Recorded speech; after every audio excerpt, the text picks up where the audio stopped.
This partial knowledge shows my inability to grasp the truth, which in this case, truth means the exact position and energy of an object.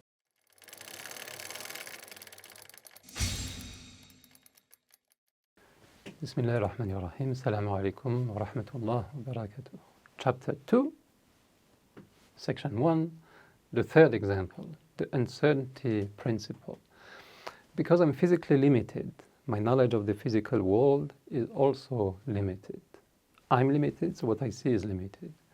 One of the most explicit examples of that limitation is the Heisenberg uncertainty principle. So this principle states that one cannot know simultaneously at the same time the exact position and speed of an object. In other words, one must opt to discard one to know the other with a greater precision. So to give an example, if one knows exactly the position of an electron, one has no idea of its speed.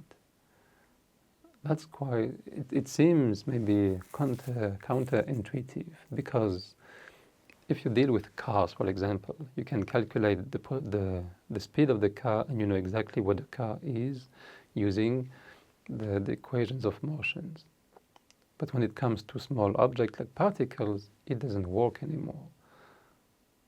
If you know exactly where the electron goes, you have no, like if you know its position, you have no idea about how fast it's going there.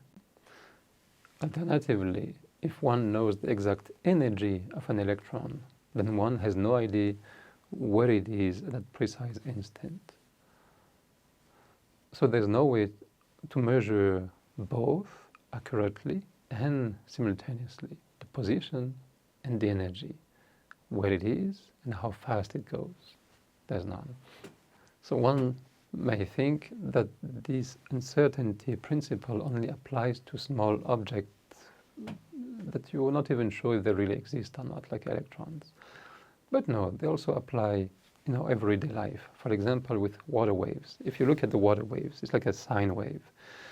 If that sine wave is large enough, like if you have a many maxima and minima, then you can calculate exactly with great precision the wavelength, the frequency of that water wave.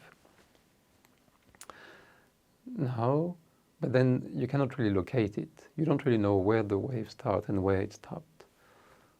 That's one example. The opposite. Let's take a rogue wave, which is a simple crest. That rogue wave, you know exactly the location because you know what the maximum is, but you have no idea about its precise frequency because there's no other crest neighboring it. Not enough to get the frequency precisely. So either you know the frequency or you know the location, but not both at the same time. So there's no way to measure both accurately.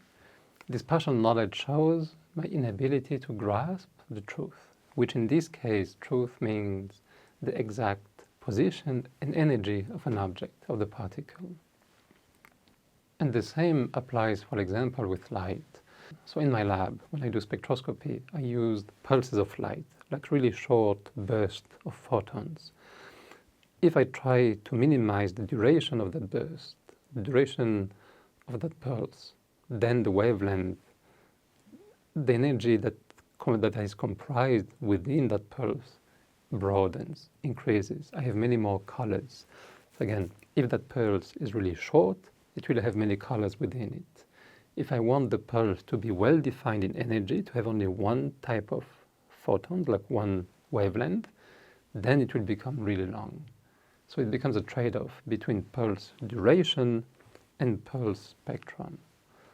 The shorter in duration, the broader in spectrum.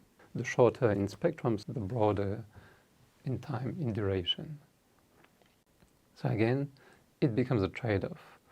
I cannot have a pulse of light that is both short, extremely short in time, and narrow in spectrum.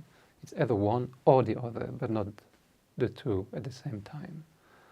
So to come back on this uncertainty principle, it is a limitation. It forces me to trade one for the other. Surely it can be used for beneficial purposes, but it is inherently a limitation.